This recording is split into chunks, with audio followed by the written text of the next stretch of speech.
Les Misérables by Victor Hugo. Part 1. Fantine. Book 1.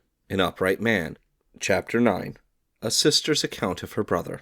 To give an impression of the domestic life of the Bishop of Digne, and the way in which the two devoted women subordinated their actions, their thoughts, even their timorous feminine instincts to his habits and purposes, without his needing to express them in words, we cannot do better than transcribe a letter written by Mademoiselle Baptistine to the Vicomtesse de Beauchevron, her lifelong friend.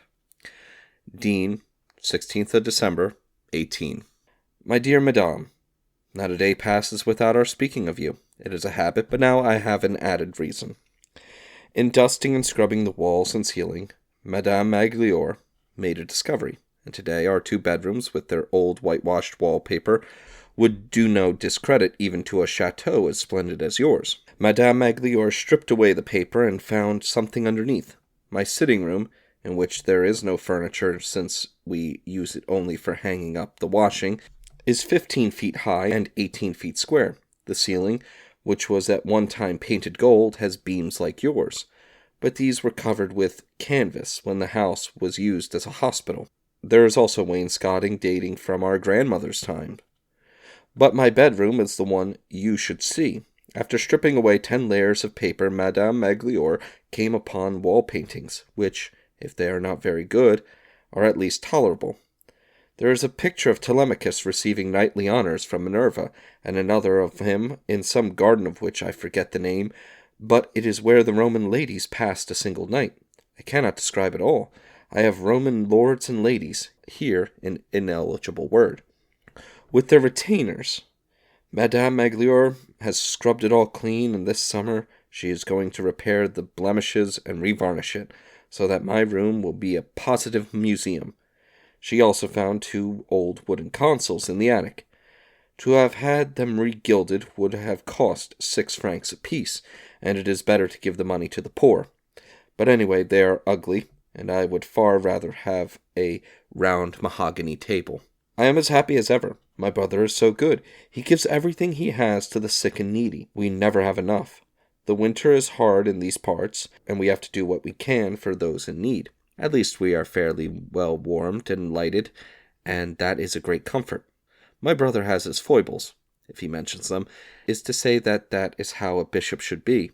Would you believe it? Our door is never locked. Anyone who chooses can walk straight into my brother's room. He is afraid of nothing, even at night. That is his kind of courage, he says. He does not allow Madame Magloire and me to worry about him.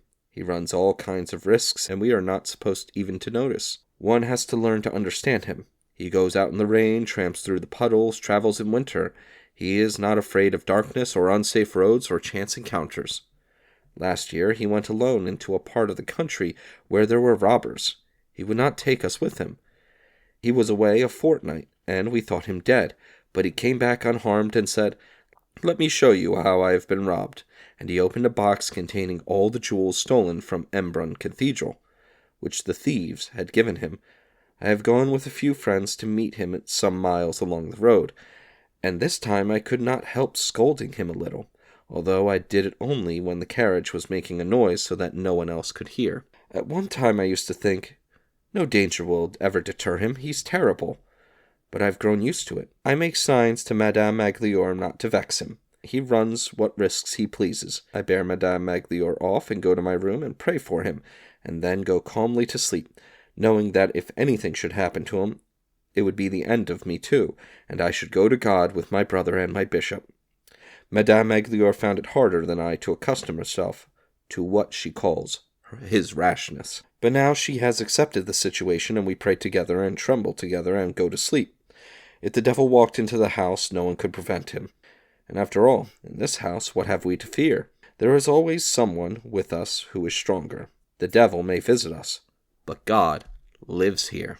And that is enough. My brother need no longer say a word to me. I understand him without words, and we trust in Providence.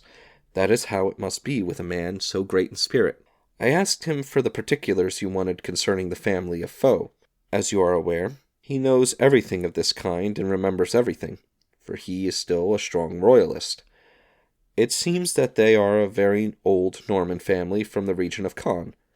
There are records 500 years old of a Raoul Defoe, a Jean Defoe, and a Thomas Defoe, all gentlemen, of whom one was Seigneur de Roquefort. The last of the line was Guy Etienne Alexander, who was a colonel and held a command in the Breton light cavalry. His daughter, Marie-Louise, married Adrien Charles, the son of Duke Louis de Gramont, colonel of the French Guards and lieutenant general of the army.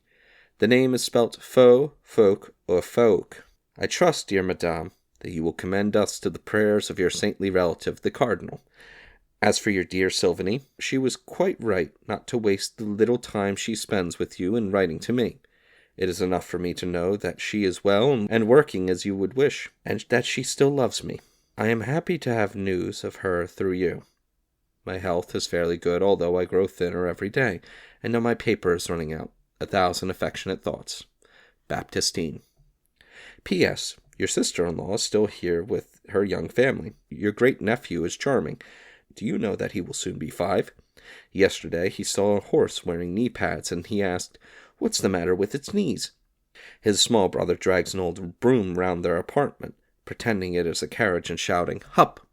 It will be seen from this letter that the two women, with that especial feminine genius which understands a man better than he understands himself, had learned to adapt themselves to the bishop's mode of being. Beneath the air of gentle candor that never belied himself, the Bishop of Digne performed great and sometimes gallant actions without seeming to be conscious of the fact. The women shivered but acquiesced. Madame Magloire might sometimes venture to remonstrate with him before the event, but never during or after it.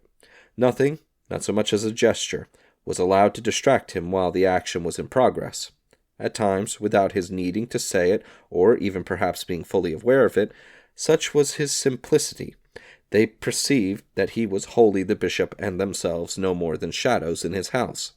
They served him as the occasion required, and if the best obedience was to vanish from his sight, they did so. With the admirable delicacy of instinct, they knew that some forms of solicitude can be an encumbrance, and so, responsive to his nature, if not fully understanding his thought, they did not seem to protect him even when they believed him to be at risk. They entrusted him to God. As Baptistine said, her brother's end would be her own. Madame Magloire did not say it, but she knew it.